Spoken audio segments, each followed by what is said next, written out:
Good morning, everyone.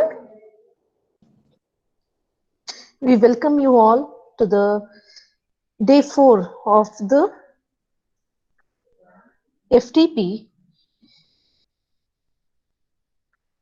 I welcome our today's resource person for the session 9 of the FTP of day 4, session 9 on nature-inspired AI techniques. We shall welcome our today's resource person, Dr. Akanksha Sharaf.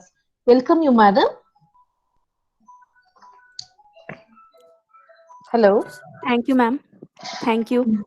Thank you, madam, for accepting our invitation to brief out regarding the achievements of Dr. Akanksha Sharaf. Dr. Akanksha Sharaf is an assistant professor in the Department of Computer Science and Engineering at National Institute of Technology, Raipur, NITR, India. She has been actively involved in research activities leading to data science research and related areas. She holds Doctor of Philosophy in CSC from National Institute of Technology, Raipur, Master of Technology from National Institute of Technology, Rourkela, an institute of national importance, and Bachelor of Engineering from Government Engineering College, Bilaspur. She contributes in various conferences as session chairs, invited keynote speakers, and has published a good number of research papers in reputed international journals and conferences. Dr. Sharaf has supervised many undergraduate and postgraduate projects. Till date, she pursues for excellence and various academic success, including the top student in postgraduate Master of Technology 2012 and Bachelor of Engineering 2010, and throughout her schooling. She has received the gold medal for being the top student in higher secondary school certificate examination 2006 and high school certificate examination 2004. She has completed all her degrees and schooling with honors and studied from reputed national institutions. She has achieved various merit certifications, including All India Tech Talent Search examination during her schooling. She has visited Singapore and Bangkok, Thailand for professional as well as personal reasons. Her research areas focus mainly on data science, text analytics, sentiment analysis, information retrieval, soft computing, machine and deep learning. She has guided 4 MTech students and currently guiding 4 PhD scholars under her supervision. She is currently editing 2 books on data science and its applications with Taylor and Francis Publisher and new opportunities in sentiment analysis and information processing with IGI Publisher. She is the Vice Chair of Raipur Chapter of Computer Society of India, Secretary of IEEE Newsletter of Bombay Section. She is actively involved in various academic and research activities. We are very fortunate to have you, madam, as our resource person for this session on nature-inspired AI and techniques. Thank you for accepting our invitation. Thank you, ma'am. Thank you for inviting me. Welcome. And thanks to all the participants who have joined timely due to here some weather issues. I was bit 1 minute late. So I hope that's not a big issue. So we start with the today's topic, that is nature inspired AI techniques.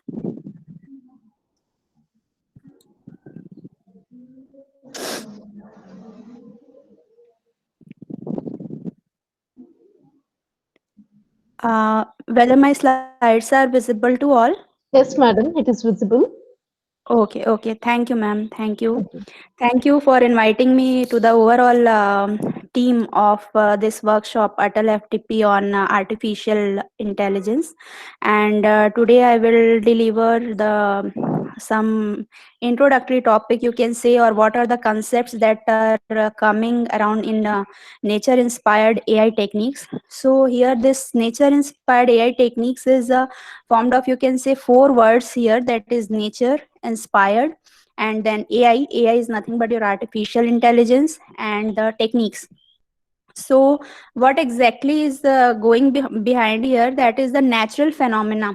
You can say whatever we see in our nature, that how it can be inherited in AI techniques, or how it can be inherited in our research point of view. Like there are various things which we see in our nature, that how like suppose everyone will be familiar of this genetic algorithm and colony optimization, particle swarm optimization, and a lot new techniques are also discovered in this area.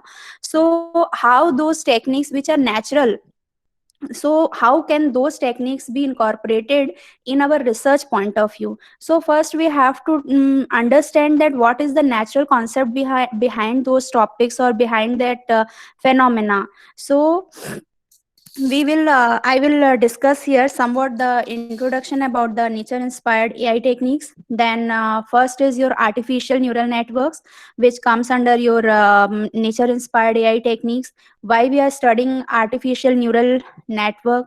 What is the architecture of this neural network? What are the different neural network models?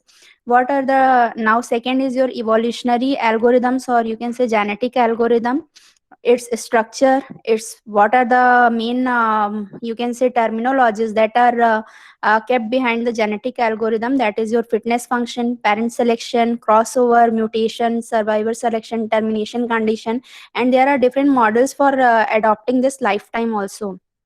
Now after then that we will proceed towards the swarm intelligence. Under swarm intelligence and colony optimization and particle swarm optimization will be covered. Then cuckoo search. After then that biogeographic based optimization, artificial bee colony, reinforcement learning, and artificial immune system. And our introduction, or you can say that the working behind each topic, how exactly it works, and their applications. Like application, what are the applications of artificial neural network? What are the applications of genetic algorithm in our research point of view? And what are the applications of ant colony and particle swarm optimization, application of cuckoo search, and what are the applications of reinforcement learning, and the applications of artificial immune systems. Here I will try to cover the concepts behind this one, but and according to the research point of view, but how exactly it works, it will be covered in next session. Or you can say like it might happen that due to the time constraint, some topics I will discuss only the introduction only. So, what is nature inspired techniques? That nature inspired technique is one of the important field in artificial intelligence, and it corresponds to the methodologies that are based on how biological systems and how the natural networks deal with real world situations. Like I have given you the example also, that how the like suppose ants are gathering, है ना, ants are making a single line one behind, and we know that ants are blind. So how that exactly happens? So this is a natural phenomena which we have to cover in our research point of view, or you can see anything which you want to implement. And second one is that nature, what is a nature, you can say. So nature is a large part of science which solves the problems in an efficient and effective manner. This may be achieved by transferring knowledge from natural systems to computational systems. Means whatever we see in our nature, how that can be inherited to our computational system. Means how we can inherit that natural phenomena into our research point of view, or while computation or calculating the any problem, how it can be inherited. So that is the basic aim of your nature inspired techniques in the field of AI. So, based on the definition of nature inspired techniques, there are two main terms which we should know before proceeding forward. First one is the biological system, and second one is the natural computing network. So, what exactly is the biological system is? So, biological system is the most complex system that describes the human intelligence. Like we see in our brain. Our brain is a very you can say complex a structure which we got, and there are some decision making things which we can do with our brains, that is through our neurons, and we have the ability to make the decision, as well as we focus on our experiences also, in order to attain or in order to achieve some decision for any problem. So that is the main motive of biological system. Biological system is mainly focused on our brain, what are the functionalities of brain, how it works, and what are the different terms that are associated with the brain in order to attain the intelligence. So that's why human intelligence word is here. Now second one is your natural computing network. So natural computing network is a terminology which defines in three classes of methods. First one is those that take inspiration from nature for the development of novel problem solving techniques. Means we can inspire from our nature, we can inspire from our whatever we see in our real life or day to day life in order to solve the problems. Second one is that those that are based on the use of computers to synthesize natural phenomena, how the natural things or how the phenomenon which are going in our natural life is going, or how we are using that one in our computer based system. Third one is those that employ natural materials to compute. Like suppose natural materials to compute means if we want to compute anything, suppose some mathematical functions are there, so how that thing human can easily, like suppose 2 raised to the power 4, so what is the value of 2 raised to the power 4? Human mind can give the answer within a second, but how that natural things will be computed in our system? This is one calculation based example. We can take any other example also in which the system can, like in if we are saying that we have to compute the power of the integer numbers, so obviously system can perform much better than us. But suppose if you want to recognize anything, like suppose handwritten material, if you want to recognize that whose handwriting is of this, suppose है ना, so like that we have to deal with, the computer is not that much efficient as that of humans. So like face recognition is also there, so in that we have to understand what are the terminologies or what are the process that is going behind the system. So the main fields of nature inspired models from research point of view I am telling are artificial neural networks, evolutionary algorithms or genetic algorithm, swarm intelligence, reinforcement learning, and artificial immune systems. These are the five, you can say, fields which are basically used in nature inspired models. Except these fives, there are a lot many more also, but these fives are currently in today's scenario, these five topics are very highly, you can say, research area or a booming area in the field of research.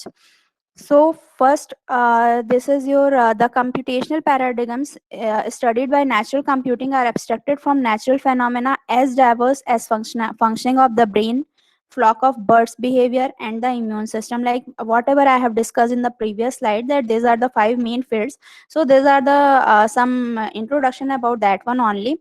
And when from the natural point of view, we have a need to understand the principle that how these algorithms work. So there are two main modes in which all of that above five algorithms or five models will work.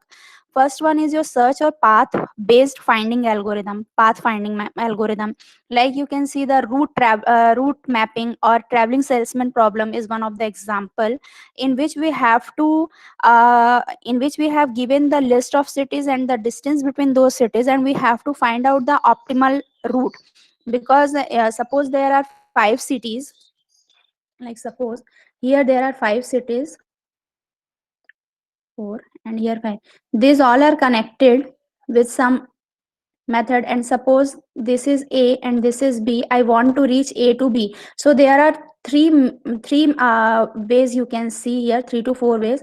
This one first, second one is from here I can go here and then here, and then from here to here and then to here. So there are three ways which through which I can reach from A to B, but I have to choose those paths which have the minimum distance as well as the minimum time as well as cost will be incurred while um, while reaching from A to B.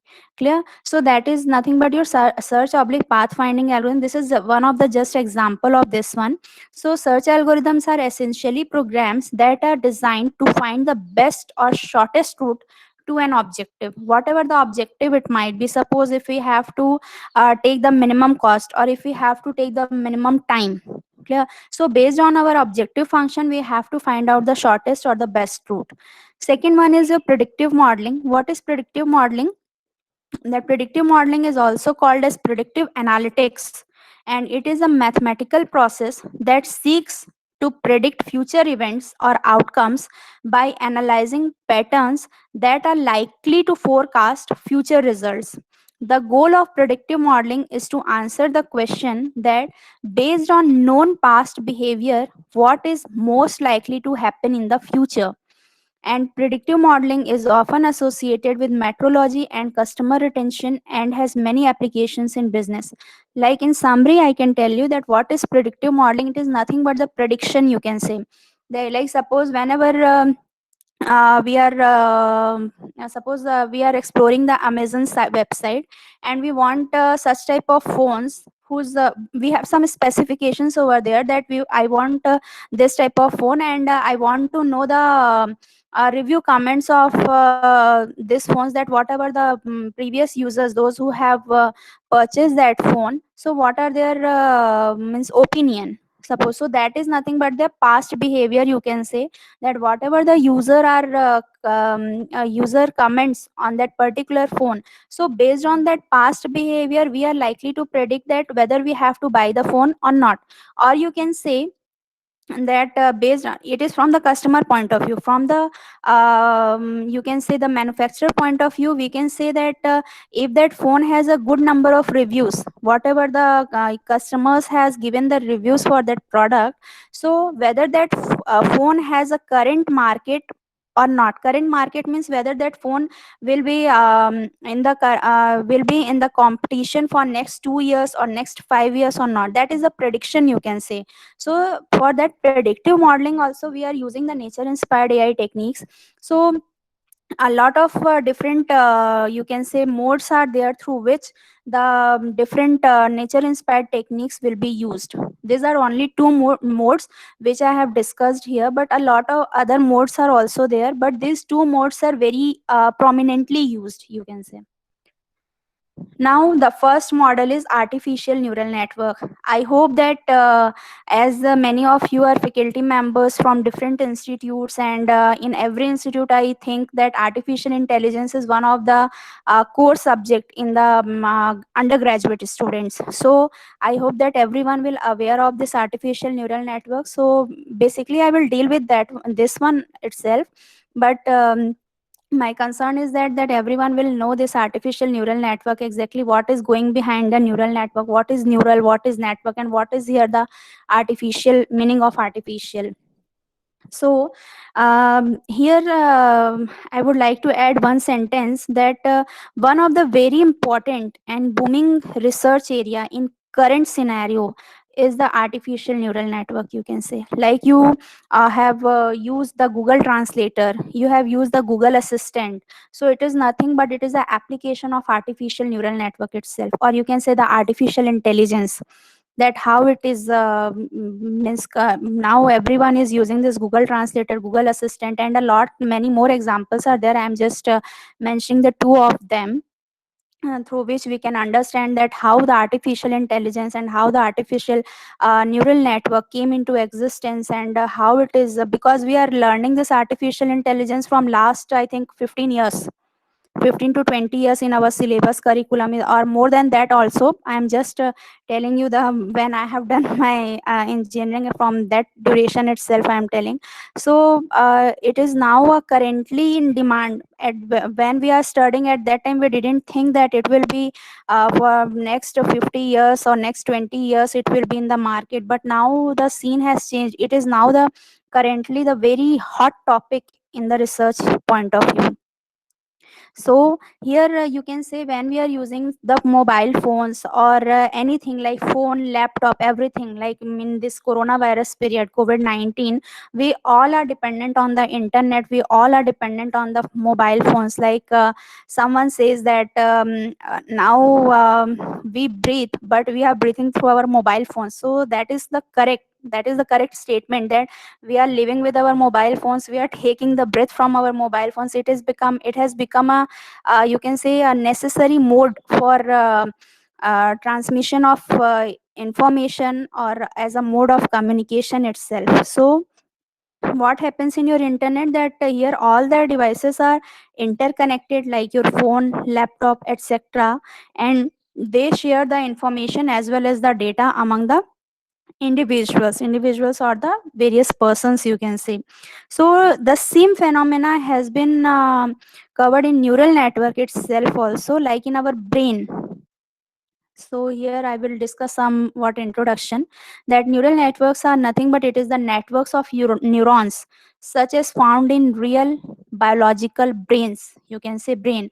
Our brain consists of what? Basically, when we are saying that this is our brain, so brain is nothing but it consists of a wide range of neurons, and these artificial neurons are crude approximations of the neurons found in brain. It is nothing but whatever the neurons we have in our brain, that exactly that type of neuron we want to build. Clear? So they may be physical devices or purely mathematical constructs. Artificial neural networks are networks of artificial neurons and hence constitute crude optimized approximations to part of real brains. They may be physical devices or simulated on conventional computers. From a practical point of view, an artificial neural network is just a parallel computational system consisting of many simple processing elements connected together in a specific way to perform a particular task. So, this is our brain. Here, the brain consists of different types of neurons, and there is one nucleus you can see in the other diagram here. This is nothing but the whatever the information inside brain, whatever the information is there, and how that information will be transmitted from the to the real world.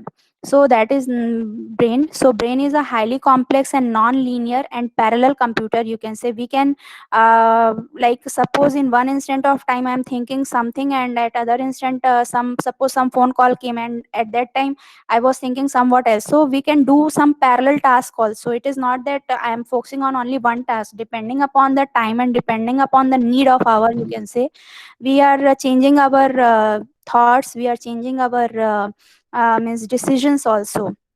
And the basic structure constituents of brain is nothing but your neuron.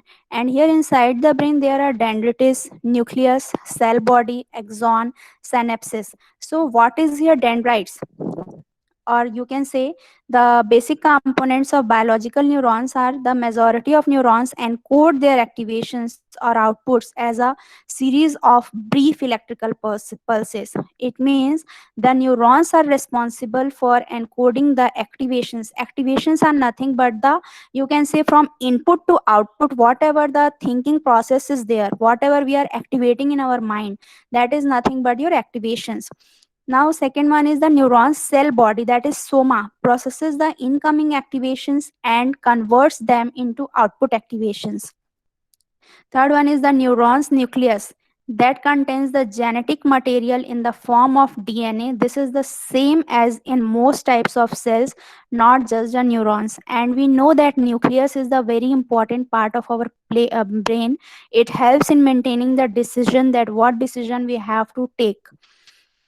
Fourth one is the dendrites. Dendrites are the fibers which emanate from the cell body and provide the receptive zones that receive activations from other neurons. Means dendrites are the very important, you can say, term which is used to take the inputs from the environment and that is nothing but it receives the activations from the other neurons also, means from the environment also it is taking, and from other neurons also it is taking the input.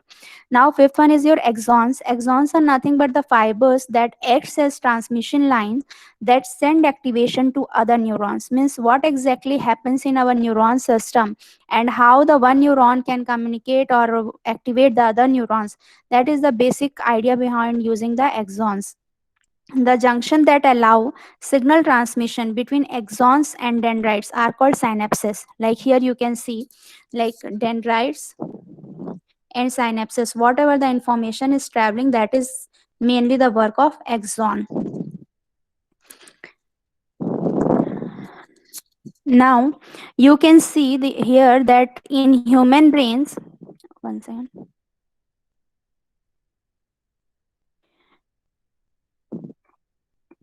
Here, in human brains, there are billion of neurons, and these are connected with a network, and this network help in processing flow of data or information. It also helps in parallel processing in a very less time. Like I have given you that in the definition itself, that brain is a highly complex, non-linear, and parallel computer. Parallel computer means we can do the parallel processing task in a very less time. And human brain, whatever the human brain is there, it learns from the experiences. Like whatever we are saying now, it might happen that today our sentence will change. Why it will change? Based on the experience we gain from today's scenario. So experience plays a very important role in making the decision from the human point of view. In artificial neural network, we want to build machines in which artificial neurons will be there, which are interconnected and able to train the data to generate the better output. And what should be the main aim of your artificial neural network?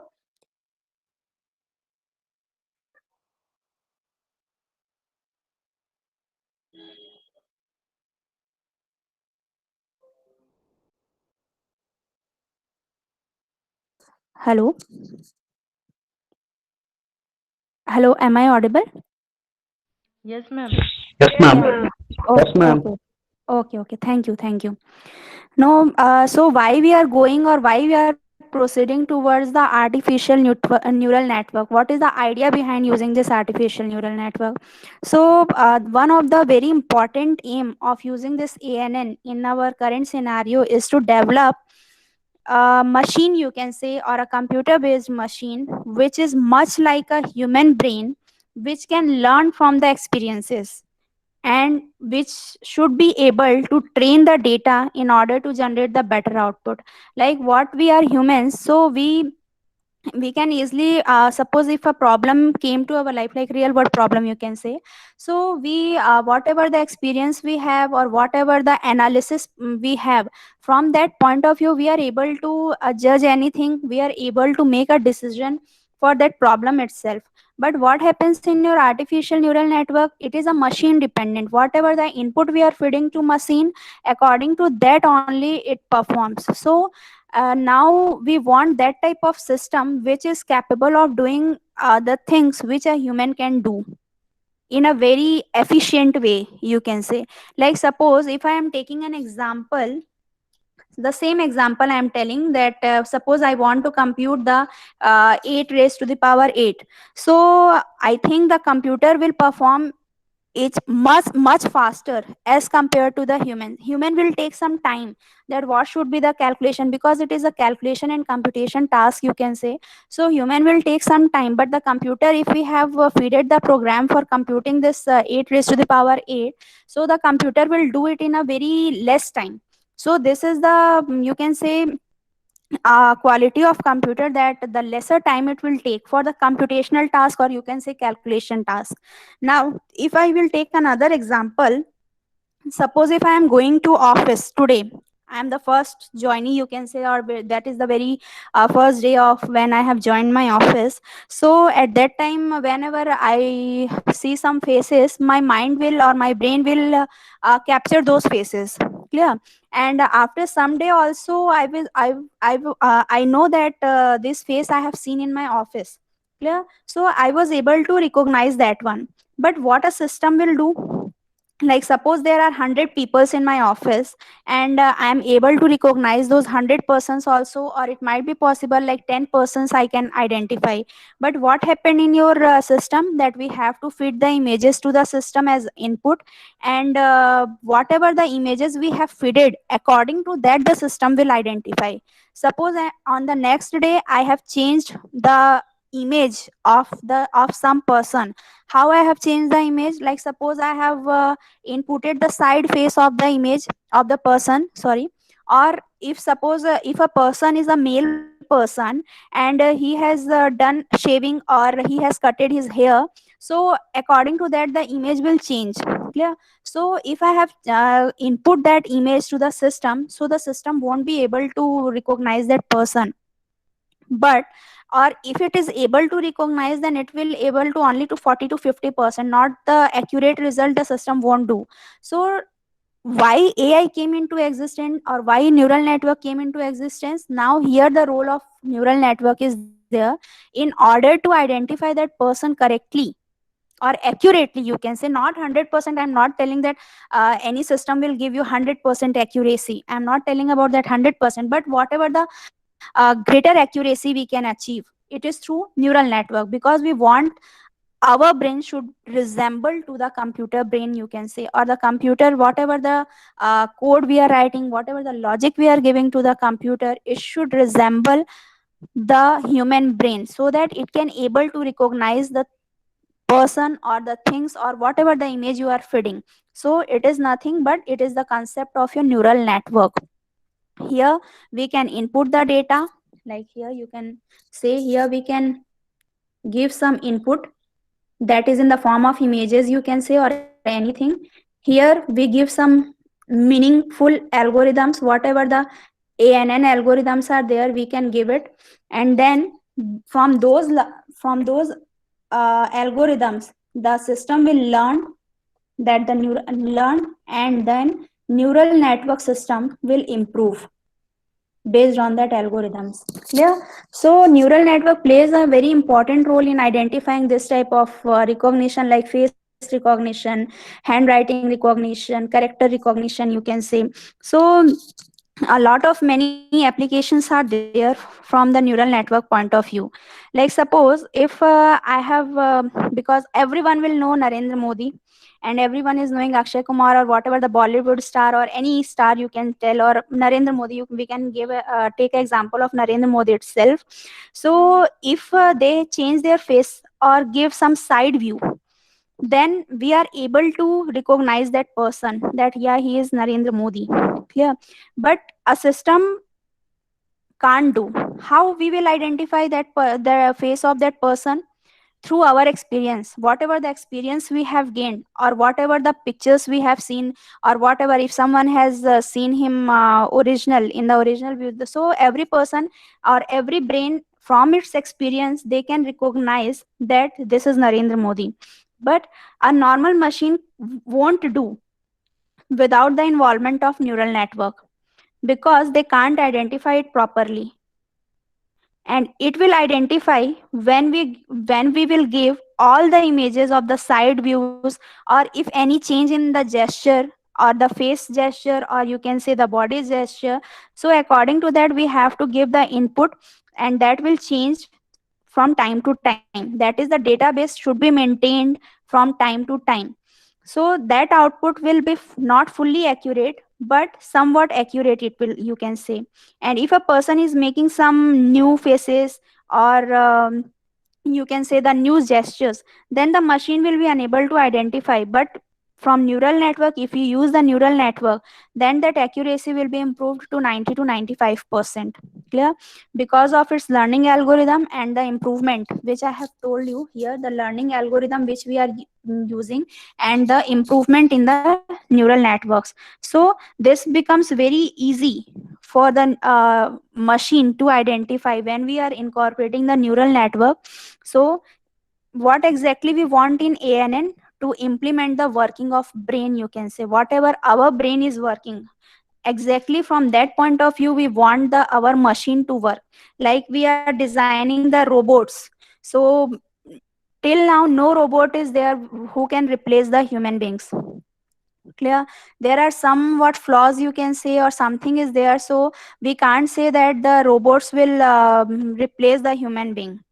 Like in our Google Translator, there are billions of data also which are fed as input, and from that we want to know, from that we can analyze that how accurately it will give the result. For example, if we want to know the meaning or translation of some other language words, like suppose if I want the meaning or the Indian version or Hindi version of some Japanese word, that Google Translator will exactly do that one. How it will do? Because of the database, its database is manipulated, or you can say the changed time to time, whatever the input is getting from the user. According to that, the database is changing, and from the neural network point of view, it will perform the operation and give us the desired result. So the Google Translator will convert that word to meaningful word, and then the learning algorithm based on neural network will be applied here. Clear? So that the system will learn from its experiences. Now, what exactly the artificial neural network? It seems natural to try to base our AI systems on the human nervous system. This can be broken down into three stages that may be represented in the form of block diagram, like here you can say. In the block diagram, you can see here the receptors, neural network, oblique brain, you can say, and the effectors. So what exactly the task of receptor is here? Receptor collects the information from the environment. And what is the environment here? The real world, you can say, or whatever the problems we are getting in from the artificial neural network point of view, whatever the problems, whatever the inputs we want to fit, that is the role of the receptors. Through stimulus, it will collect the information from the environment. And what is the working of effector? That effector will generate the interactions with the environment. The flow of information between them is represented by arrows both forward and backward. Like effectors, what is the role of effector? That whatever the results we are generated, or whatever the results we have computed, we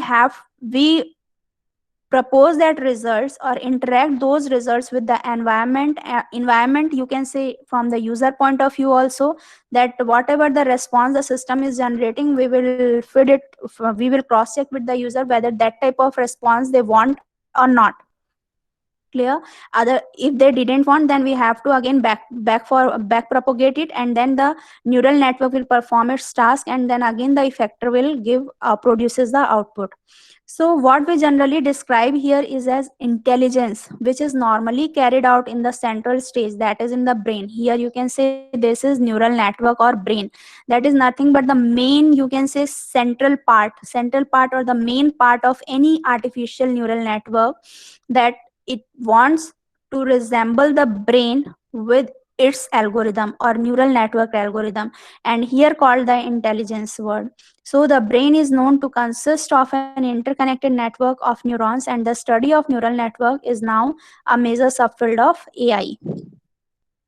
Now here you can see the interpretation of biological neuron to artificial neural network, that how the biological neuron will get transformed to the artificial neural network. Here you can see this diagram, you just see, here is the face of the human being.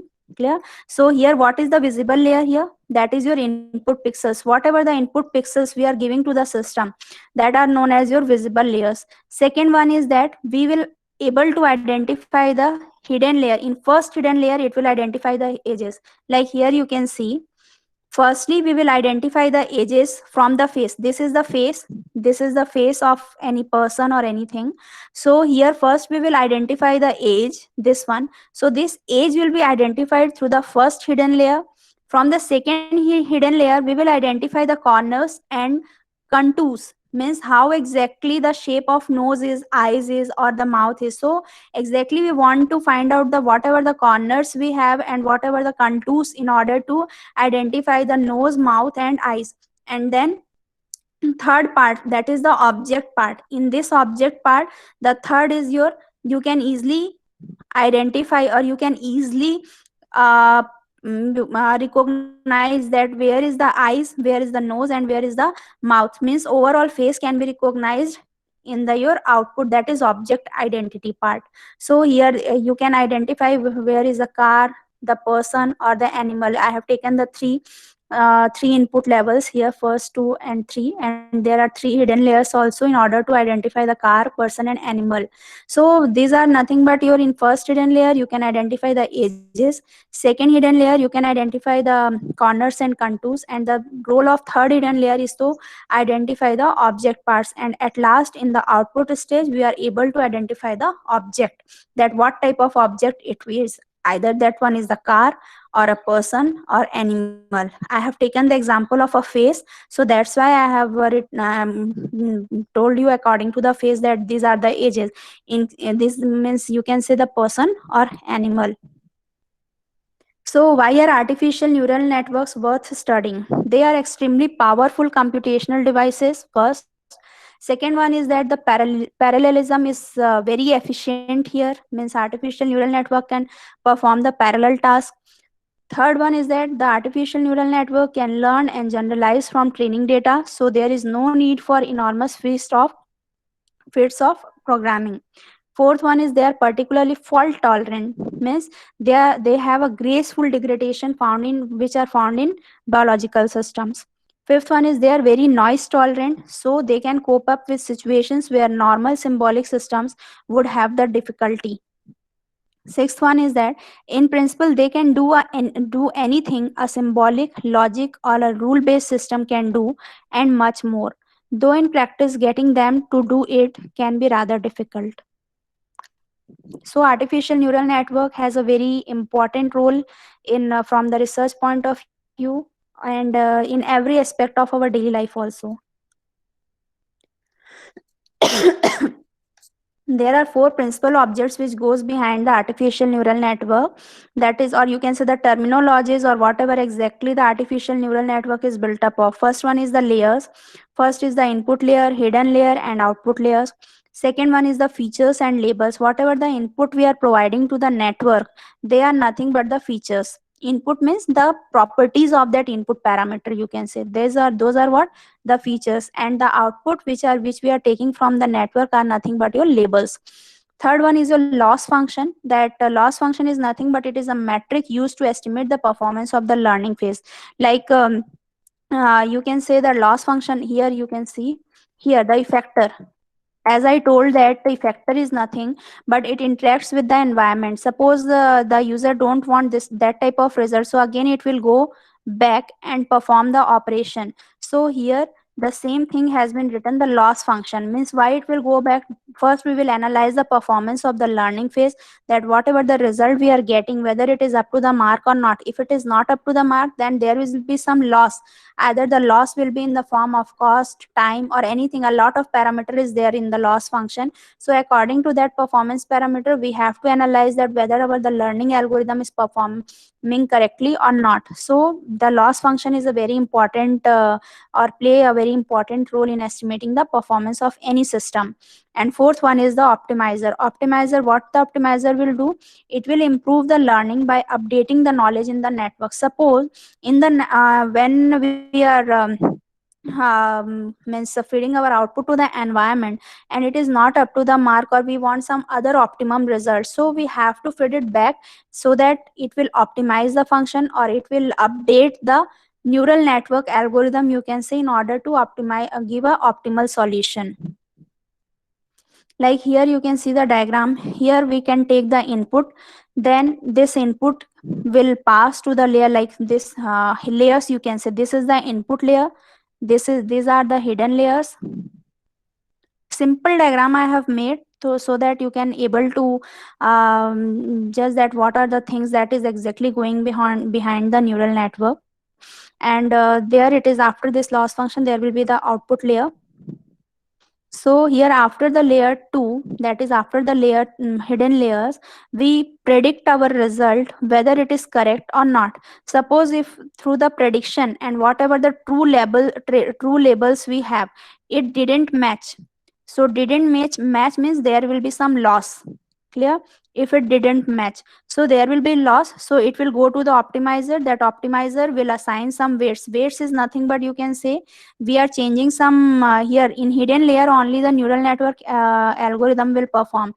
So we are changing something in our neural network algorithm, and according to that it will again we will predict the output. If it again didn't match with the true label, then again we will perform the same optimizer function, and then it will iterate, means it is a iterative process, you can say. So the basic artificial neuron. The basic artificial neuron is the following simplified model of a biological neuron. Like here, you can see these are the inputs: input 1, input 2. This is, you can say, input 3 or input n. There are four n inputs are there, and to each input we will assign some weights. Like suppose w1, w2 till wn. We are assigning some weights over here. Then we perform some mathematical operations. Here we have performed only the summation of function. Like what is the fx here? That is your nothing but whatever the input we have, in1 dot w1, then added with in2 dot w2, added with, suppose n times we have, so in dot till this one. So this is what summation of fx. So it will be the output of this function. Instead of this sigma function, we can also use the sigmoid function also, and a lot other parameters are also there which we can use here. So this is the basic artificial neuron and its processing. Like here you can see the set of synapses. Synapses is nothing but the connection means from input to the mathematical operations which we have performed, brings an activations from other neurons. Like this, these are the first neuron, second neuron, like if two neurons we are giving the input. Clear? So these synapses are the connections between the neurons. So here the operation will get performed.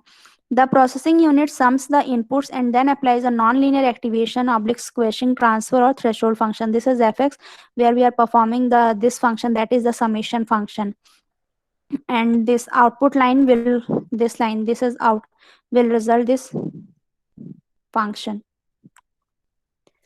So this is nothing but this is the sigmoid function. Here it is the only the sigma function we are using, that is sigma of fx. That is fx is nothing but the input with corresponding weights, and here is the sigmoid function is there. So it is the same as compared to previous one, only the mathematical operation is changed here. Now here the neural network architecture, it is like same here also. Like whatever the mathematical operations will be performed, it is in the hidden layer. You can say these are the inputs and these are the outputs. Here we have assigned some weights over here. Here also weights are assigned, and in the hidden layer, the main mathematical function, or you can say the main algorithm which we want to compute for our input to output, it will go in the hidden layers only. Now, what is activation function? The network takes an input, sends it to all connected nodes, and computes the signal with an activation function. The activation function of a node defines the output given as a set of inputs. You need an activation function to allow the network to learn non-linear pattern. A common activation function is ReLU, that is rectified linear unit, and the function gives a 0 for all negative values. Like here you can see the ReLU activation function. I hope that all of you are aware of this one, because this is the basic terms in AI. So here ReLU activation functions is nothing but it will assign the zero value. It will assign the zero value here for all the negative values which has been incorporated in the function, and after then that it will perform the normally. Like whatever here z is nothing but the input parameter which you are taken, and here is the max of 0 comma z. So this 0 is nothing but whenever your value is negative values are occurred, at that time the ReLU function will given a 0 value to the activation function. And there are other activation functions also, like piecewise linear, sigmoid, 10H, leaky ReLU. These are the very basic concepts which we have already studied during our undergraduate time. So I'm not discussing it in detail. So now what is the critical decision when building a neural network? Is first one is that how many layers should be in the neural network. Second one is that how many hidden units for each layer. Suppose I want to design any system, so what should be input and output layer? It's understood that I have this much input unit and this much output unit, but how many hidden layers? It will totally based on the system complexity, means whatever your problem is there, how many hidden layers means what type of operations you want to perform. So that whatever the operations you are performing, suppose if I'm performing only the summation, sum of the inputs, so like the first, you can say here, this is the basic operation which we can perform. So here only one hidden layer will be used. So based on our requirement, the hidden number of hidden layers will be changed. So neural network with lots of layers and hidden units can learn a complex representation of the data, but it makes the network's computation very expensive. Like as long as we are increasing the hidden layers, number of layers as well as the hidden units, at that time the cost of the circuit or the cost of the network will also be increased. So it becomes expensive. So we have to try to use the minimum number of hidden layers, but it is totally depend upon the problem as well as the what type of solution you want to achieve. Now loss function. After we have defined the hidden layers and the activation function, we need to specify the loss function and the optimizer. Like in previous slides or in previous terms, I have defined the loss function and optimizer, that what is the need of loss function and why we go for optimizer. It means that whatever the predicted values we have and whatever the true values we have, if they didn't match, it means there is a loss, something loss in the system. So we have to go for the optimizer, that is we want to optimize the result. And how to optimize? We have to fit some weights or some algorithm change needs to be done in order to optimize our result. Second is for binary classification. It is common practice to use a binary class entropy loss function. In the linear regression, you can use the mean square error. Like when we are going to use the entropy loss function here, I think those who have done some research, they will able to answer this question, that when we are going to use entropy loss function. Can anyone will try to give?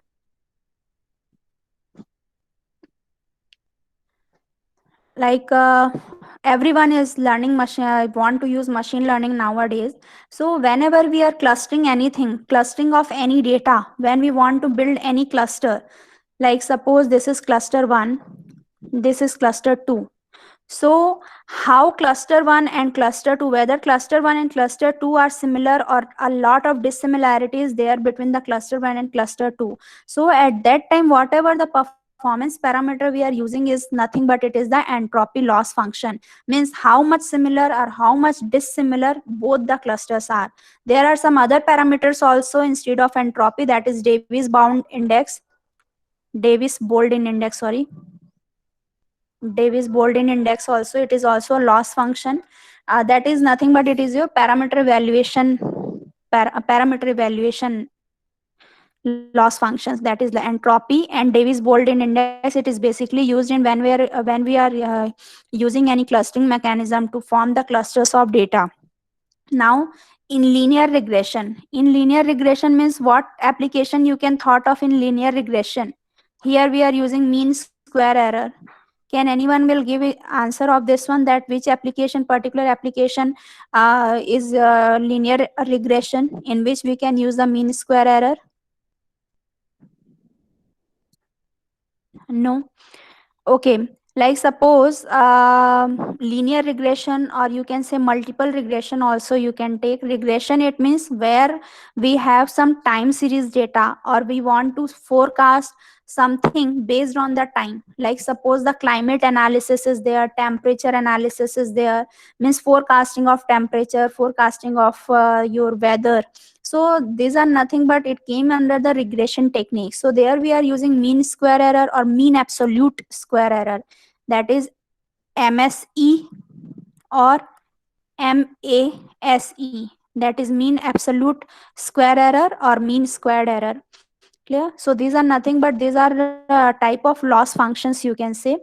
So the loss function is an important metric to estimate the performance of the optimizer. During the training, this metric will be minimized and you need to select this quantity carefully depending on the type of problem you are dealing with. Now, what is optimizer? I have already told you that what is the objective of using the optimizer. The loss function is a measure of model's performance. exactly the same, that whatever the performance we are achieving through our model, it can be measured by only the loss function. Like in case of clustering, we are using the entropy, Davis Boulding index. In case of regression, we are using mean absolute error, mean absolute error, and mean squared error.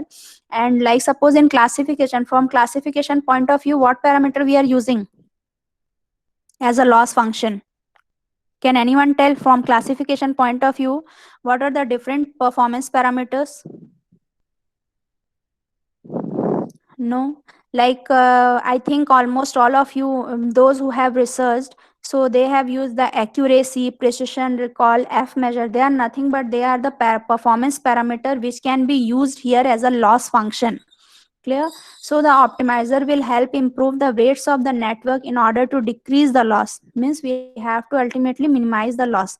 There are different optimizers available, but the most common one is a stochastic gradient descent, and the conventional optimizers are lot many more, like momentum optimization, Nesterov accelerated gradient, ADA gradient, and ADAM optimization. Now, what are the different neural network models are there? First one is your perceptron, multi-layer feed-forward artificial neural network, and recurrent artificial neural network models, and radial basis function ANN models. So, what is a perceptron? Can anyone tell what is perceptron? Yeah, it's a single neural network. Yeah, it's a single neural network where we have neurons, and there are we have assigned some input parameters, that is x1, x2, until xn, and there are weights, that is w1, w2 till wn. So who has given the perceptron learning algorithm? It was originally proposed by Frank Rosenblatt in 1943. And hello, and anyone wants to tell something? No, no, I was just repeating this. Brad. Yeah, yeah. Okay, okay. And later it was refined and carefully analyzed by Minsky and Peppert in 1969. So perceptron model is a very basic model in neural network which we are means dealing with. So here nothing but here is a one single neuron is there, and here we are assigning some you can say the input parameters we are giving, and some weights we are assigning to this one, and y is the output. So how we will able to result means how we will evaluate this y, that y will be equivalent to 1 if the summation from I is equals to 1 to n. I is nothing but, like suppose x1, x2 till xn we are writing. So here I is nothing but I is 1 to n. Clear? So it is the summation of weight as well as the input values, which should be greater than some threshold value. Threshold value is nothing but your theta. Clear? Here we are using the theta value, which should be greater than theta. So it will be your 1. The output will result 1. But if it is less than some theta value, then it will represent the 0. So we can rewrite the above expression like this also. Like if the summation of weight and input values minus theta is greater than or equals to 0, then the output will be 1. And if it is less than 0, then the output will be 0. This is the basic model which we have already studied, and if someone has not studied also, then it will covered here also. So now multi-layer feed-forward network or feed-forward artificial neural network model. So a neural network is a flexible mathematical structure which is capable of identifying complex nonlinear relationships between input and output datasets. For this reason, neural network models have been found useful and efficient, particularly in problems for which the characteristics of the process are difficult to describe using physical equations. Neural networks are powerful objects having inference and generalization capabilities. In fact, a multi-layer feed-forward neural network is an interconnection of perceptrons in which data and calculations flow in a single direction. This is very important point, that in a multi-layer feed-forward network, the data will flow only in a single direction, and that single direction is nothing but your forward direction from the input data to the output data. The number of layers in a neural network is the number of layers of perceptron. Means how many number of layers of perceptron is there, that is the total number of layers in any neural network model. The simplest neural network model is one with a single input layer and an output layer of perceptrons.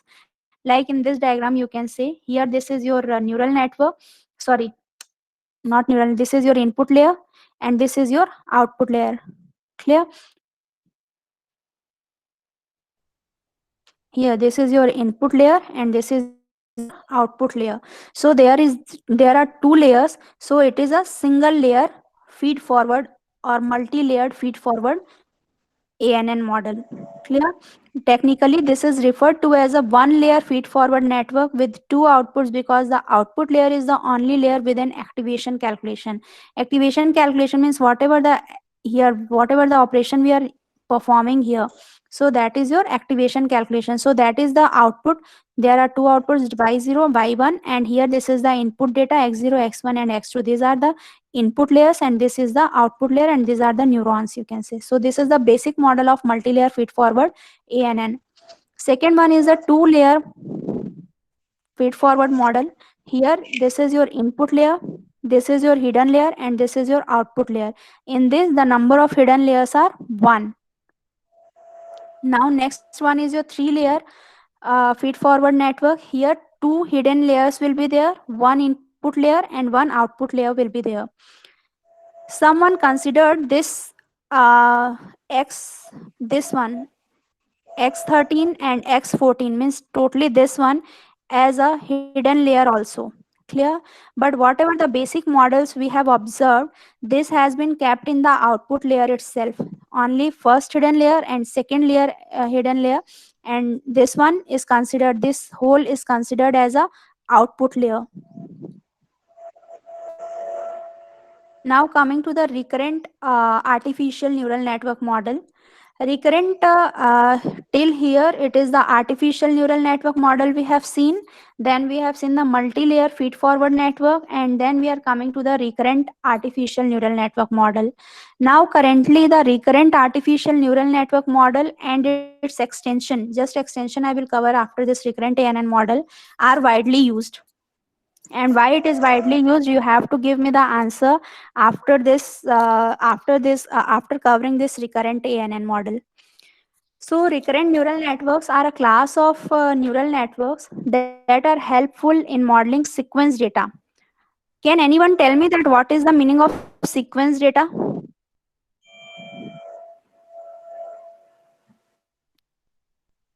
What do you mean by sequence data?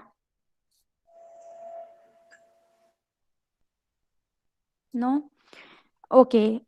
I am telling you that sequence data is nothing but the order matters. Like basic some only, like after 1 2 will come, clear, to after 2 3 will come. This is the basic one. Like sequence, we have to follow some sequence, that is the order, that what order is there, so we have to remember those order also. Clear? So this is nothing but the sequence. You can say like time is also sequence data. Clear? Like whatever the climate we are forecasting, weather forecasting, temperature forecasting, those are your sequence data, you can say. Clear? So the recurrent neural network are a class of neural networks that are helpful in modeling sequence data, and these are derived from feed forward networks. And recurrent neural networks exhibit similar behavior to how human brains function. How human brains are functioning? The main point is that the human brain gains experience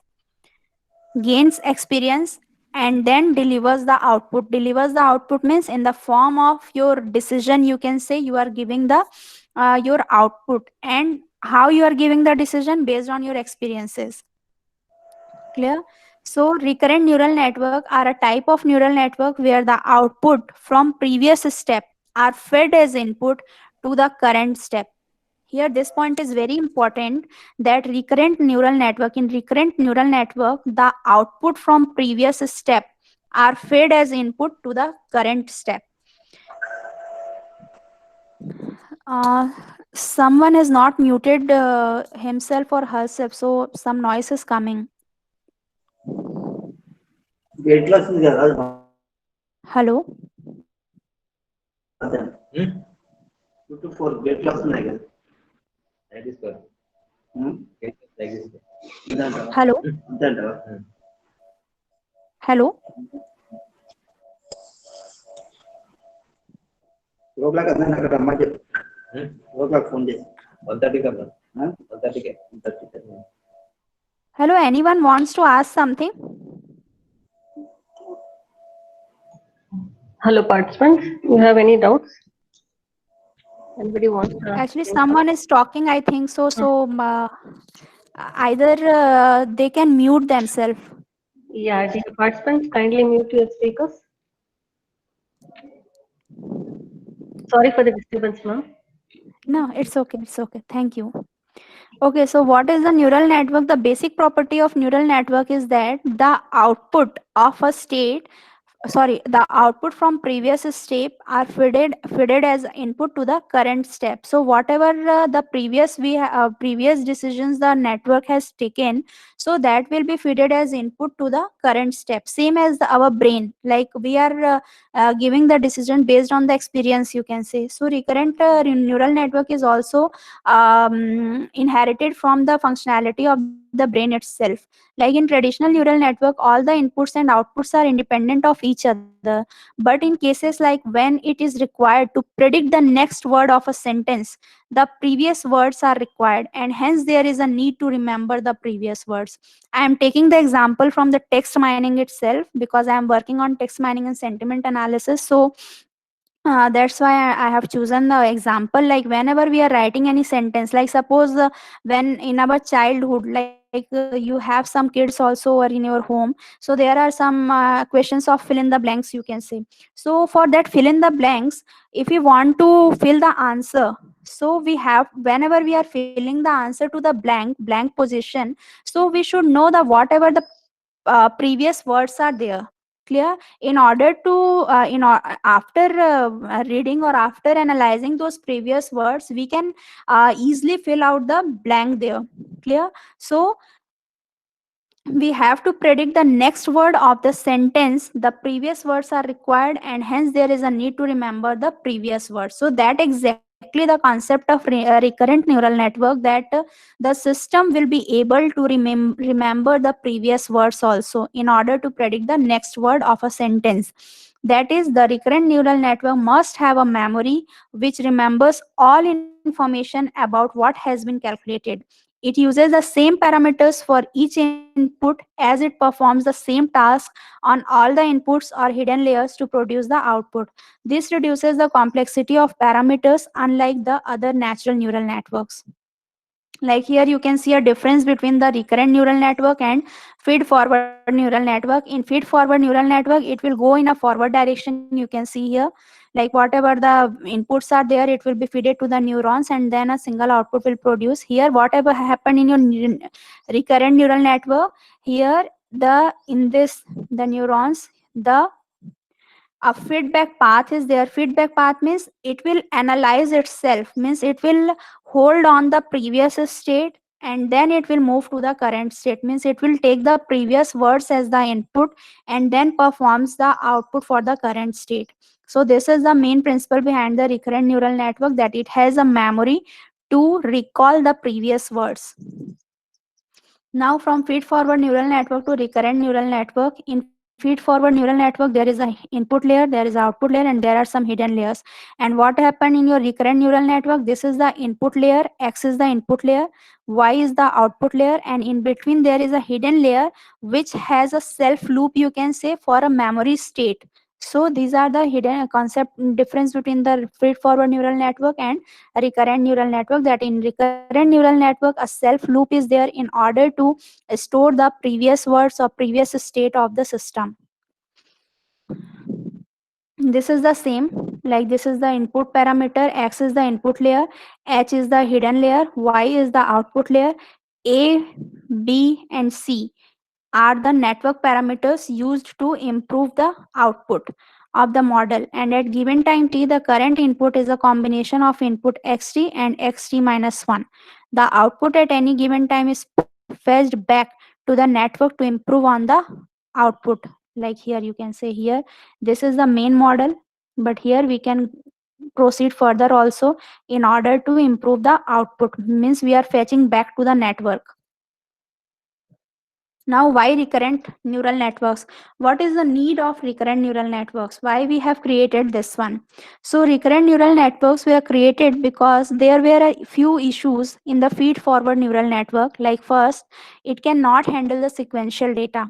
Like earlier, I asked that what is the sequential data. So, in sequential data, the order matters. Like in time series data or whatever the time series forecasting is there. So, we want to handle those sequential data also. Clear?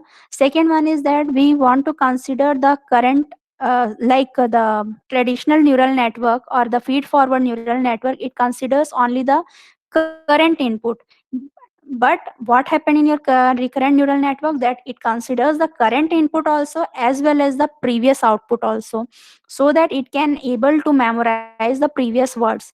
So third one is that it cannot memorize the previous inputs. That is the main idea behind using the recurrent neural network, that recurrent neural network are able to memorize the previous inputs also. So the solution to these issues are the recurrent neural network, and a recurrent neural network can handle the sequential data, accepts the current input data and previously received inputs also, and recurrent neural networks can memorize the previous inputs due to their internal memory.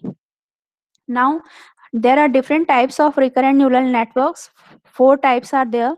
First one is one-to-one, one-to-many, many-to-one, and many-to-many. What is exactly one-to-one? In this, one input layer will be there and one output layer will be there, like this. Here it will have single input and single output.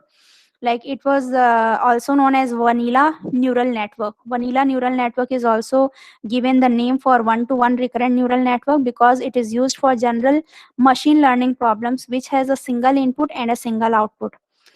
Second one is the one-to-many recurrent neural network. This type of neural network has a single input and multiple outputs.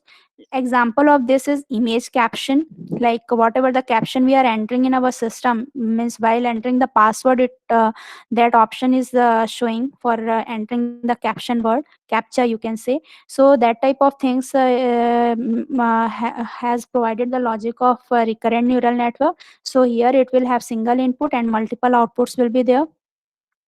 Third one is your many-to-one recurrent neural network, in which the RNN takes a sequence of inputs and generates a single output. Like sentiment analysis is a very good example of this kind of network, where a given sentence can be classified as expressing positive or negative sentiments. Like suppose I say that I am a good girl, I am a good teacher. Clear? So based on the multiple inputs, whatever the inputs for a specific person, you can say, like suppose for a person you are giving some 5 to 6 sentences, so sentiment analysis is able to classify those sentences and produce a single output based on the prediction of that person, that exactly what should be the quality of that person is. So based on that those sentences, the recurrent neural network is able to give a single output. So that is nothing but your many-to-one recurrent neural network. Last is many-to-many recurrent neural network. In this, the RNN takes a sequence of inputs and generates a sequence of outputs. Here, the best example is in machine translation, where the multiple inputs will be fed and the multiple outputs will be generated. Now, what is the problem behind recurrent neural network? So, recurrent neural network enables you to model time-dependent and sequential data problems. Like we have discussed earlier, that it deals with basically the sequential data like stock market prediction, machine translation, text generation. You will find, however, that recurrent neural networks are hard to train because of the gradient descent problem. And the recurrent neural network suffers from the problem of vanishing gradients also. What is vanishing gradients? Like loss of information through time. That is nothing but your vanishing gradients. So the gradients carry information used in recurrent neural network, and when the gradients become too small, the parameter updates become insignificant. This makes the learning of long data sequences difficult. So here the gradient descent problems means we have a loss of information through time, means as the time has been increased, the information loss, the chances of losing the information is also there in case of recurrent neural network. So here the solution is for using long short-term memory. So what is the idea behind using long short-term memory is that first we have to understand the example which I have told you for recurrent neural network, like the you just take this example. In order to predict the last word in the text, the clouds are in the, so the obvious answer, clouds kahan rehte hain? The clouds are in the sky only. Clear? So the most obvious answer is the sky. So we do not need any further context to predict the last word in the above sentence. Means we can predict the word sky based on this input itself. The clouds are in the. But if suppose there is another sentence that I have been staying in Spain for the last 10 years, I can speak fluent. After fluent, which word will come? So the word you predict will depend on the previous few words in context. Here we need the context of Spain to predict the last word in the text. And the most suitable answer is the Spanish. Here you can see, I have been staying in Spain for the last 10 years and I can speak fluent. Which language? Which language he can speak fluently? Because he lives in Spain for the last 10 years. So he can definitely speak fluently Spanish. Clear? So for identifying the last word in this sentence, I can speak fluent Spanish, we have to observe the last or previous sentence also, that I have been staying in Spain. Because if instead of Spain there is other country, so we have to decide the word based on that country itself. So we should analyze the last sentence itself also, in instead of previous few words. Means what happens in your recurrent neural network, that recurrent neural network will memorize the previous few words, not the whole sentence, you can say. Clear? So the gap between the relevant information and the point where it is needed may have been become large, because the sentence sequence has been become large. So the recurrent neural network won't be able to identify the correct word for this sentence, that I can speak fluent blank.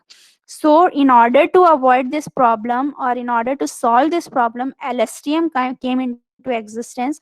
LSTM is nothing but your long short term memory network, like this one. So long short term memory are a special kind of recurrent neural network which is capable of learning long term dependencies by remembering information for longer period of time. And all recurrent neural networks are in the form of chain of repeating modules of a neural network.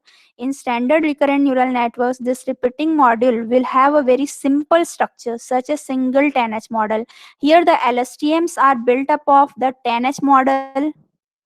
The combination of 10H and sigmoid models are also used in order to memorize the previous words or previous sentences. So that is the main concept behind the LSTMs. Now, here LSTMs also have a chain-like structure, but the repeating module is a bit different structure. Instead of having a single neural network layer, 4 interacting layers are communicating extraordinary, like the sigmoid model, 10H model, and sigmoid model. There are different layers also in the LSTM models in order to memorize those words. Now, coming to the end of artificial neural network, that what are the different applications of artificial neural network are. There are a wide variety of applications from the research point of view where the artificial neural network can be used. First one is your fraud detection, like whatever the frauds, like crime related frauds are there, or like some banking related fraud detection is also there, in which the neural network came into existence. Second one is pattern recognition. Pattern recognition is nothing but, you can say, the character recognition, handwriting recognition, or face recognition also comes here. So these are different pattern recognition applications where the neural network can be used. Third one is for classification, like for classifying the sentiments also, in sentiment analysis point of view, information retrieval point of view. A lot of applications are there where neural network can be used. And fourth one is medical diagnosis, like the patient is suffered from which disease, and just reverse case that this disease has been suffered from how many patients. So that is the medical diagnosis point of view. Also, we can easily use the neural network concept to identify the medical or to diagnose the disease of a patient. Now, next one is genetic algorithm. So I will take 2 minutes only break. Then I will just join here. Within 2 minutes only, I will join.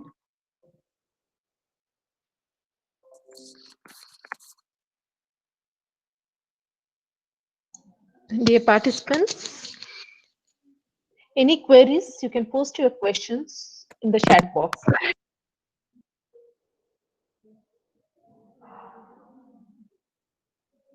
Post your questions in the chat box.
Okay, let's resume the session. One question I received from Praveen Kulkarni, that example of non-sequence data. Like I have told that sequence data means order matters. Clear, like time series is one of the example, and the non-sequence data means where the order doesn't matter. Like you can say the application of recommender system. Clear, or you can take the example of like text mining or NLP natural language processing applications are also non-sequence data, because the text didn't matter the sequence here. For recommending anything, the sequence doesn't matter. Clear. So that is nothing but your non-sequence data example. A lot of other applications are also there, but I am basically from data science, so I am dealing with that only. Clear. Vanishing gradient problem, that is your loss of information, you can say. Like I have given the example itself in the slides, that we have to memorize. Suppose I'm just showing it again.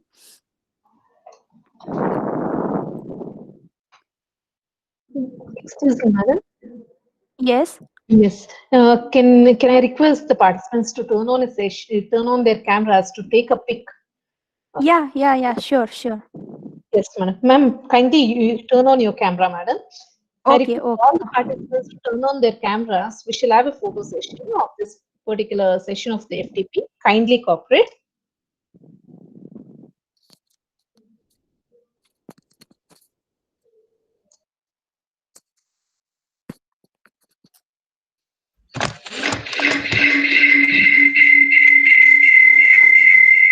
Mute yourself. Mute yourself. Turn on your camera. Mute yourself. Turn on your cameras, please. I request all the participants to turn on their cameras for 2 minutes. We shall have a photo session, then continue with the session.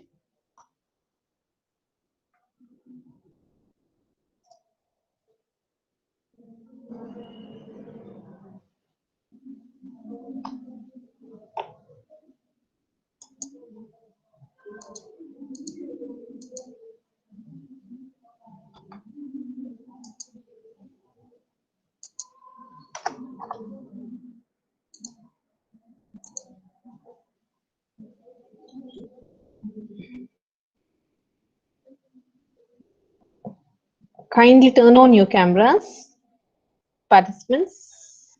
I could find only 2 or 3.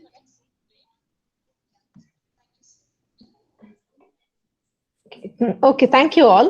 Madam, thank you. You can continue with the session, madam. Thank Thank you, ma'am. Thank you so much.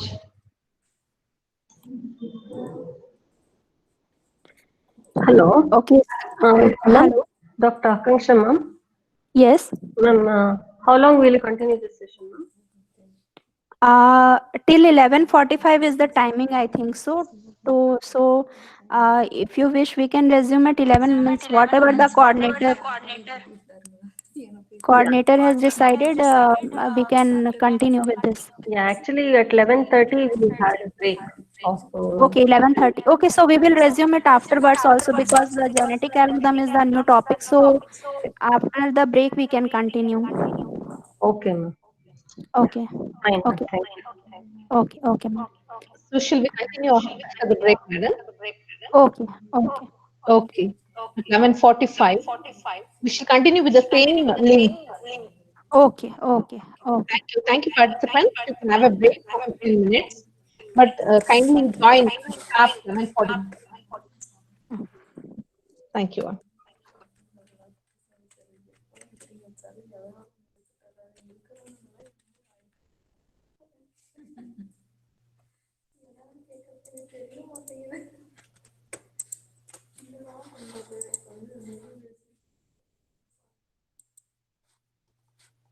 சில பேர் அப்படிதான் சொல்லிட்டே இருப்பாங்க.